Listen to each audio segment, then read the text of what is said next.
I look forward to that stress of being a mom and having all the things and homework and driving them here and driving them there, and can this friend stay the night? And I I can't wait to be a sober mom. That's what I can't wait.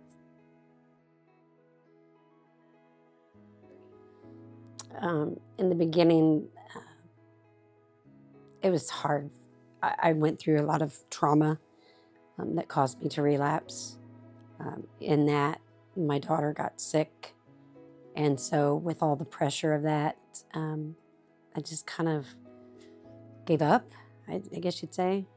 Kept trying to fool everyone that I wasn't as bad as it was, but I was. I was hurting, um, felt lost. And then, unfortunately, when my children were removed, that didn't help. When we first got the case, there were a lot of discussions. Like, Mom was still not in a good place for reunification to be successful with both Ben and his sister. The reality is, kids love their parents, and kids want to be with their parents. We are encountering and facing massive, massive hurdles at the onset of a case just by removing a child from their home of origin and placing them somewhere else. So I have had the joy and honor to work with Rob and Trisha for a number of years, and I think the really cool thing is they were really close to closing their license and being done with serving in foster care in this way. And they chose to keep their license open, and because of that, were able to say yes to take placement. Before we met Ben, we were, yes, considering closing our license.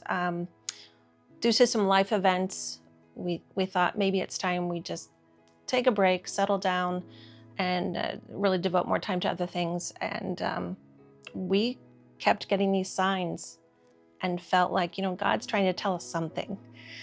So we prayed about it. Sorry, I'm getting emotional. Prayed about it, and we were both feeling this at the same time, but we weren't talking to each other about it. I was ready to bail. I was so ready to bail. I've had enough. I had enough at that time. My men's Bible group, I told them what was going on, and they said, "Rob, you're Jonah." And I said, "I don't know anything about Jonah. The only thing I know about Jonah is he got swallowed in a well. I don't know the story." So they told me the story, and I'm like, "Oh gosh, I am definitely Jonah." So yeah, I was trying to run the other way, and I guess it wasn't working out that way. So the big man had a different plan. So we answered the call. Kinsey called, and she said, "I want you to meet someone." And so we heard a little bit about him and decided, okay, well, let's meet him and see. Let's see how we feel. If this feels like a good match, then we'll follow through. So we ended up meeting him several days later. One of the things that he mentioned to me was he was very concerned about losing his mom. He said that his biggest fear was being put up for adoption. And I said, well, this is a time we just take this one day at a time. And if you are willing to let me be your substitute parent, like a substitute teacher, we'll just take it one day at a time, and while your mom works some things out. And so he agreed, and a week later, he moved in with us. It's hard to think of other people caring for your child when you know that's what you should be doing. But the fact that I had such great fosters, I don't even want to call them that. I feel like they're our bonus family. And it definitely helped me not stress out about him being somewhere, not having to rush and feel like I got to get him out of there. I got to get him out of there. It was okay. It was okay for me to take that time to heal because I knew he was safe, loved, and cared for as much as I would care for him, So a treatment team is really cool because it's a time where we get to have everyone who's involved in the case sit around a table and talk about different ways that they contribute to this case. So the therapist, the Josiah White's family specialist, the DCS family case manager, the CASA, anybody who would be a part of this child's life. Well, it's probably a no-brainer that the therapist or skills coach or a specialist is only in the home for a brief moment. And so I had to realize that early on, like this family is here and they're the ones that are doing the bulk of the work. But at the same time, there's a couple different tensions. You're not necessarily there to do therapy with the foster family. You're there to do family with the child, but the foster family's in the middle of it. So there might be times when you have to meet with the foster family alone or with the foster family and the child to work through things. I will say from the very beginning, we've been very transparent with the Whites team, sharing everything. So some struggles and all the successes, you know, we had some rough days and rough patches and some great days. And I will tell you, they have been wonderful. They have just surrounded us with all these resources and support. Jamie had always been able to recognize the struggles that her children had and the needs that they had. She knew some of her needs, but we never could get there because of the addiction. So once the sobriety happened, like that, it was amazing. And so we've done nothing but go forward from there. Getting sober was the biggest thing that I had to do, because without being sober, I wouldn't have been able to absorb all the things that were being offered to me. If I just took it a moment at a time, a day at a time, you know, I made it through it. And if I didn't focus on the whole huge picture, sometimes I just had to deal with today. And today I could be sober, and today I could do whatever I needed to stay sober. And there was a moment where I asked God if just show me I have purpose. And sitting next to me was a rock that said hope. And ever since my journey has started, that is a big word that has helped me get through it.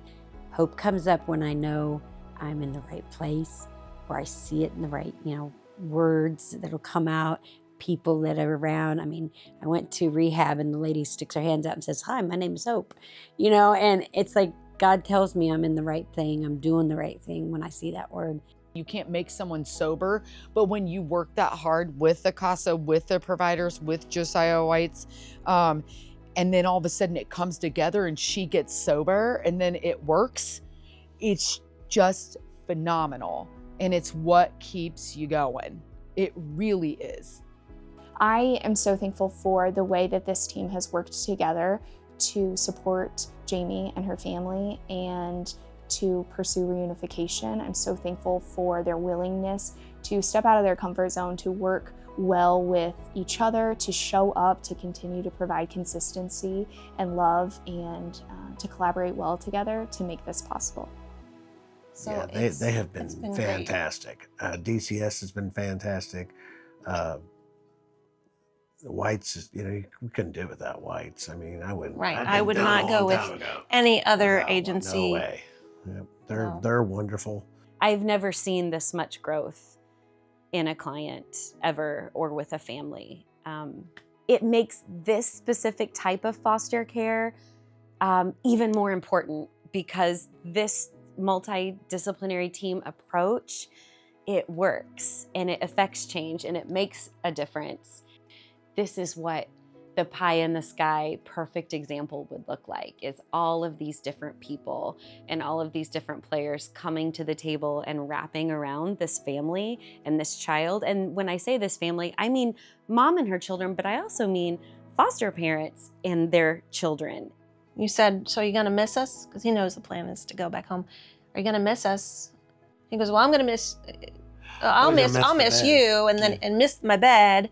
And he goes, "And you said, are you gonna miss Trisha? She's the mean one, because I have all the rules and make him follow the rules." And he said, "Oh yeah, I'll miss her too." That was very sweet. He did say So just the fact that, you know, he said he would miss us when he goes back home. So, and we do plan to stay in contact with them, and you know, who knows what the future will bring. I will say I am super excited for the new family start, for a second chance at being together as a family. I just really wish them well. Oh yeah, definitely. So here I am today, after a lot of help and a lot of people believing in me, pushing me to be the best me, the best version of me, and that's all I can be. And in that, it in turn makes me the best mom that I can be.